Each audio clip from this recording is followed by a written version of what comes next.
আসসালামু আলাইকুম। ফিনল্যান্ডে ১.৫ বছরে পিআর পাওয়া যায়। সবাই ফিনল্যান্ডে চলে আসেন। আহ, ইদানিং ফিনল্যান্ডের যে আপনার সরকার নতুন ৪টা পাথওয়েজ দিয়েছে পার্মানেন্ট রেসিডেন্সিপের জন্য।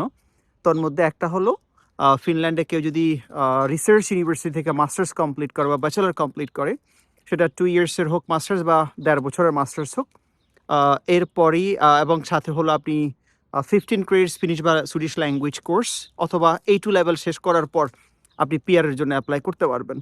মজার ব্যাপার, এই আপনার পাথওয়েটাকে শেয়ার করে বাংলাদেশ, নেপাল, ইন্ডিয়া, পাকিস্তান, শ্রীলঙ্কা, এই দেশগুলোতে এত বেশি ব্লগিংস হচ্ছে, এত বেশি মানে ইনফরমেশনগুলো, মানে এটাকে একটা টোপের মতন একটা শ্রেণী ইউজ করতেছে।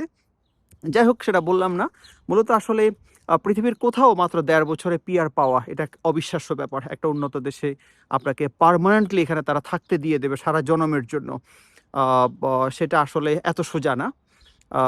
যদিও তারা যারা ব্লগে বলা হচ্ছে যে আপনার এখানে ১.৫ বছরের মাস্টার্স বা ১.৫ বছরের ডিগ্রি, যেহেতু ফিনল্যান্ডের মাস্টার্সটা হয় 2 ইয়ার্সের, তবে ইচ্ছে করলে এখানে কেউ ১.৫ বছরে শেষ করে ফেলতে পারে, যেহেতু এটা ওপেন ক্রেডিটসের country. But the fact is, মূলত আপনার ডিগ্রি, আপনার 15 ক্রেডিটস, পাশাপাশি যে জিনিসটা সবচেয়ে গুরুত্বপূর্ণ সেটা হলো আপনার ইনকাম রিকোয়ারমেন্ট। দেখুন, এখানে এমনিতেই জব নেই। বর্তমান ফিনিশ সরকার ইমিগ্রেন্টসদের উপর সবচেয়ে বেশি ফেড আপ আসে। ফেড আপ হওয়ার পিছনে অন্যতম কারণ হলো তারা মনে করে আমরা ইমিগ্রেন্টসরা তাদের সরকারের কাছ থেকে যে বেনিফিটসগুলো আছে, আনএমপ্লয়মেন্ট বেনিফিটস বা বিভিন্ন ক্যালা বেনিফিটস, এই বেনিফিটসগুলো নেই। এই জন্য তারা আমাদের উপর খুব বেশি ফেড আপ। এখন যেখানে আমরা টেম্পোরারি আসার পরে তারা ভাবছে আমরা এখান থেকে তাদের আপনার বেনিফিট নেই, সেখানে আপনাকে পার্মানেন্টলি কিভাবে দিয়ে দেবে তারা, যেখানে তারা আশঙ্কা করছে আমরা তাদের কাছ থেকে বেনিফিট খাচ্ছি, বেনিফিট নিয়ে নিয়ে চলি। তো এই অবস্থায় আসলে মূলত আপনার জব যদি না থাকে, আপনার যদি ইনকাম রিকোয়ারমেন্ট না থাকে, তাহলে আপনি মূলত আসলে এখানে পিআর স্বপ্নটা এত সহজ হবে না। যেখানে পিআর এখানে উল্লেখ করাও আছে পিআর রিকোয়ারমেন্টে, ফিনল্যান্ডে আপনি আপনি ইন্ডিভিজুয়াল হন বা আপনার যদি ফ্যামিলি মেম্বার্স থাকে, তাদের চালানোর জন্য আপনার মিনিমাম একটা রিকোয়ারমেন্ট থাকে। এই রিকোয়ারমেন্ট আবার অনেকজনই এভাবে মনে করছেন যে আমার তো ব্যাংকে কোটি টাকা আছে, আমি কি ব্যাংকের টাকা দেখায় আমি এখানে পিআরের জন্য অ্যাপ্লাই করতে পারবো কিনা। দেখুন, ব্যাংকের যে টাকাটা, এটা আমরা মূলত ফিনল্যান্ডে ঢোকার সময় আমাদের যে আরপি রেসিডেন্স পারমিট, যেটা টেম্পোরারি রেসিডেন্স পারমিট, ওটার জন্য আমরা দেখাইতে পারি আমাদের ব্যাংকের স্টেটমেন্টে, আমরা সেটা উল্লেখ করলে হয়ে যায়।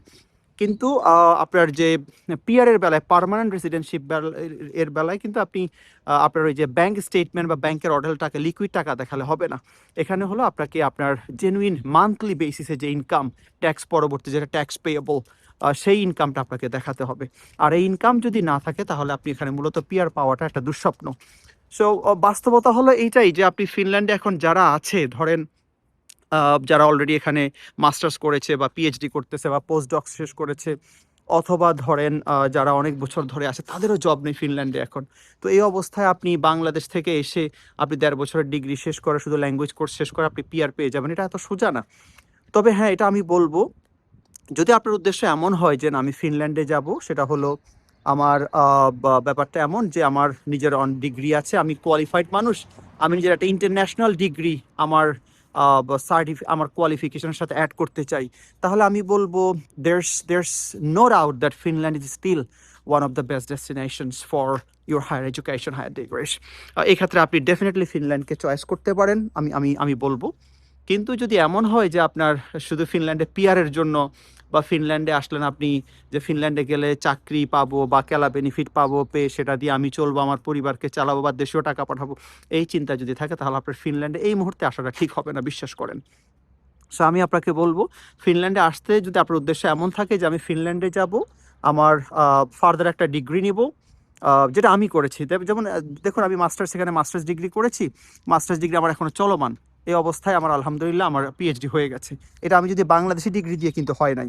সো আপনি যদি আপনার ইন্টেনশন থাকে যে না, আমি ফিনল্যান্ডে যাব, আমি একটা ডিগ্রি নেব, ইন্টারন্যাশনাল ডিগ্রি, দেন আমি আমার ইন্টারন্যাশনাল যারা অপরচুনিটিসগুলো আছে, স্ট্যান্ডার্ড অপরচুনিটিসগুলো, এই জিনিসগুলো কিন্তু আপনার জন্য অনেক বেশি ওপেন হয়ে যাবে যদি আপনি এই ডিগ্রিটা নিতে পারেন এখান থেকে।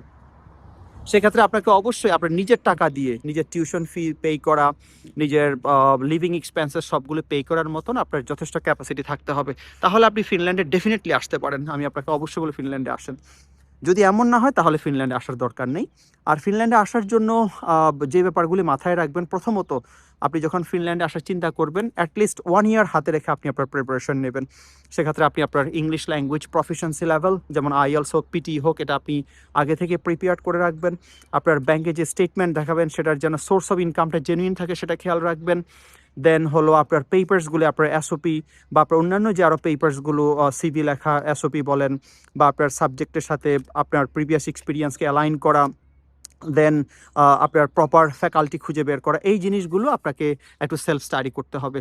মজার ব্যাপার, আমি আমার প্রাইভেট ব্যাচে আমি সবসময় আমার প্রাইভেট আইএলসের প্রাইভেট ব্যাচ স্টুডেন্টসগুলোকে আমি এই পর্যন্ত 3 থেকে 4 বছরে অ্যাটলিস্ট আমি 20+ স্টুডেন্টসকে আমি এখানে নিয়ে আসছি। ওদের কাউকে কিন্তু কনসালটেন্ট ধরে বা আমাকে কনসালটেন্সি ফি দেওয়া লাগে নাই। ওরা শুধু আমার আইএলস প্রাইভেট ব্যাচের স্টুডেন্ট ছিল। আমি ওদেরকে আইএলসের পাশাপাশি তাদের ফিনল্যান্ডে আসার জন্য কী কী করতে হবে, ইউনিভার্সিটি কীভাবে সার্চ করবে, প্রফেসর কীভাবে রিচ করবে, তার এসওপি কীভাবে লিখবে, ইউনিভার্সিটি যে সাবজেক্টে যাবে সেই সাবজেক্টসের কোর কন্টেন্টসগুলো সে কীভাবে বের করবে, সে নিজে কীভাবে ব্রেন স্টর্মিং করে এসওপি লিখবে, এই জিনিসগুলি কিন্তু একটা স্টুডেন্টকে এমনি বলে দেওয়া যায়। সুতরাং এখানে কনসালটেন্টের দরকার হয় না। আমি আমার প্রাইভেট ব্যাচে অ্যাটলিস্ট আমি এই সার্ভিসটা দিয়ে থাকি, যেটা আমি আপনাদেরকে সবসময় বলি। আমার আইএলস প্রাইভেট ব্যাচ, সেখানে আপনার স্কোর না আসা পর্যন্ত আমি ক্লাস করাই, সাথে আপনার দেশের বাইরে যাওয়ার জন্য যা যা কাজগুলি করা দরকার সেগুলি আমি প্রোফাইল দেখে স্টুডেন্টগুলিকে আমি বলে দিই, এই জন্য আমাকে এক্সট্রা পে করা লাগে না। তারপরে কেউ যদি মনে করেন যে না আমাকে টাকা কামড়াচ্ছে, আমি আমার আইএলস স্কোর আছে, আমি তারপরও কনসালটেন্সি বা আমার ফাইলটা প্রসেস করাতে চাই, আপনার যদি এত টাকা থাকে আপনি আমাকে টাকা দিয়েন, অসুবিধা নেই। আমি টাকা তো নিতেই পারি, যেহেতু ফিনল্যান্ডে জব টব নেই, আমি আপনার টাকা নিলাম, অসুবিধা কি, আমি আপনাকে কাজ করে দেবো। তবে আমি বলবো নিজে নিজে একটু চেষ্টা করেন প্লিজ।